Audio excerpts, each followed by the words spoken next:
Lynn Hastings. Mr. President, thank you for this opportunity to update the Security Council on behalf of Undersecretary General for Humanitarian Affairs and Emergency Relief Coordinator Martin Griffiths. At the outset, I want to welcome the release of 2 hostages on Saturday and another 2 yesterday. We are grateful to the Arab Republic of Egypt and the Emir of Qatar for mediating their release, and to the International Committee of Red Cross for facilitating. However, the more than 200 hostages still being held must be released without condition or any further delay. We welcome all diplomatic efforts to secure their release and demand that, in the interim, they be treated humanely and be allowed to receive visits from the ICRC. As intense airstrikes continue to rain down on Gaza, and as indiscriminate rockets fly into Israel, death, injury, destruction, and displacement are mounting. On the Israeli side, the fatality toll is more than 3 times the cumulative number of Israelis killed since OCHA began recording casualties in 2005. In Gaza, the reported Palestinian fatality toll of the past 17 days is more than double the total number of fatalities of the entire 2014, a war which lasted 50 days. Women and children comprise some 62% of these victims. The number of those who are internally displaced has swelled to 1.4 million. Nearly 600,000 people are sheltering in UNRWA facilities in increasingly dire conditions. The average number of IDPs per shelter has reached 2.5 times the capacity. As my colleagues have repeatedly highlighted, there is nowhere to seek refuge in Gaza. When it comes to decisions on whether and where to flee, civilians are damned if they do and damned if they don't. Displaced families are reportedly returning to North Gaza due to ongoing bombardments because their basic needs, including safety, cannot be met in the south. I reiterate that civilians must be protected and have the essentials they need to survive, whether they move or if they stay. To give you an idea of the scale of destruction, according to the Gaza Ministry of Housing, at least 42% of all housing units in the Strip have already been either destroyed or damaged since October 7th. The scale of destruction calls into question the ability of people to ever return to their homes. Meanwhile, Gaza remains under a full electricity blackout. Hospitals are on the brink of collapse due to shortages of electricity, medicine, equipment, specialized personnel, and the damage and destruction. Patients are being treated on the floors due to a shortage of beds. Doctors are being forced to operate without anesthesia.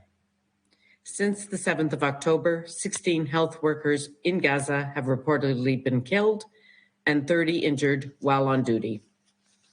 Mr. President, in the middle of this tumult, the agreement to use Rafah crossing from Egypt to get essential humanitarian supplies into Gaza has provided a glimmer of hope to people living in the appalling conditions.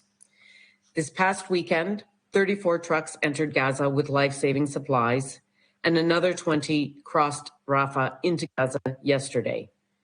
20 more of those are due to cross today.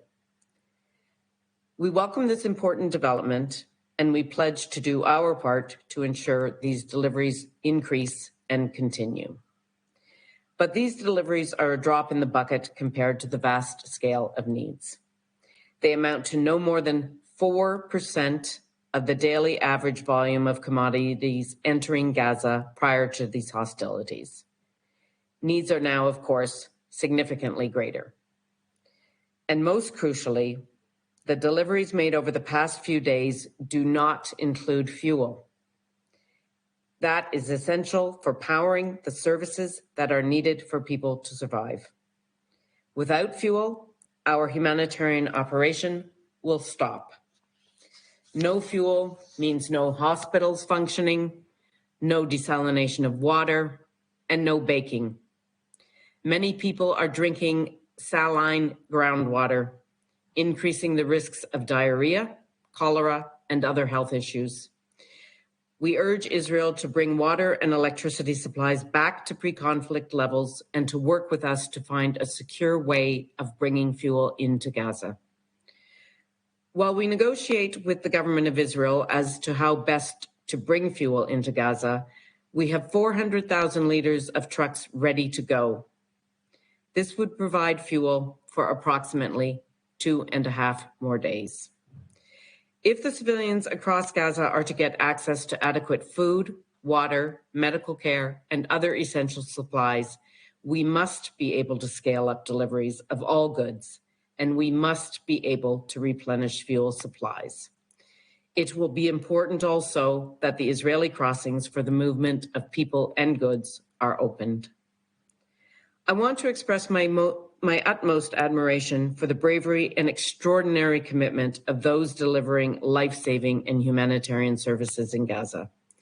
This includes the incredible staff at UNRWA, many of whom are displaced themselves and who continue to support the most vulnerable despite it all.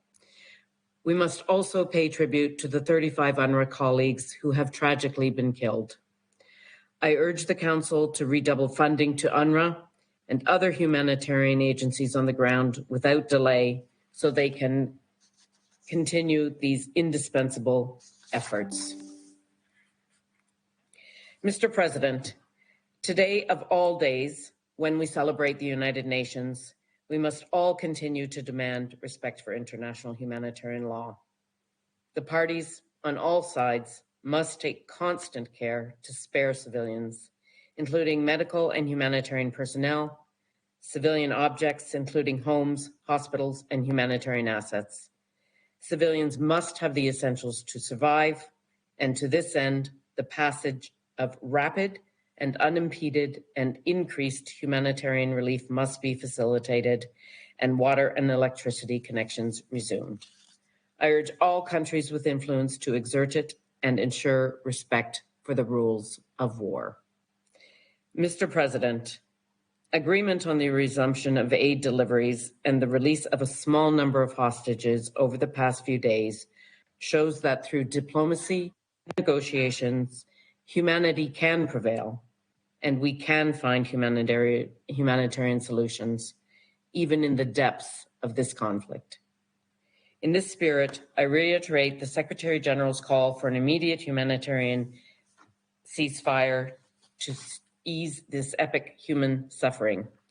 If we are to prevent any further descent into this humanitarian catastrophe, dialogue must continue to ensure essential supplies can get into Gaza at the scale needed, to spare civilians and the infrastructure they depend on, to release hostages, and to avoid any further escalation and spillover. The world is looking to the member states around this council to play its part in leading the way. Thank you.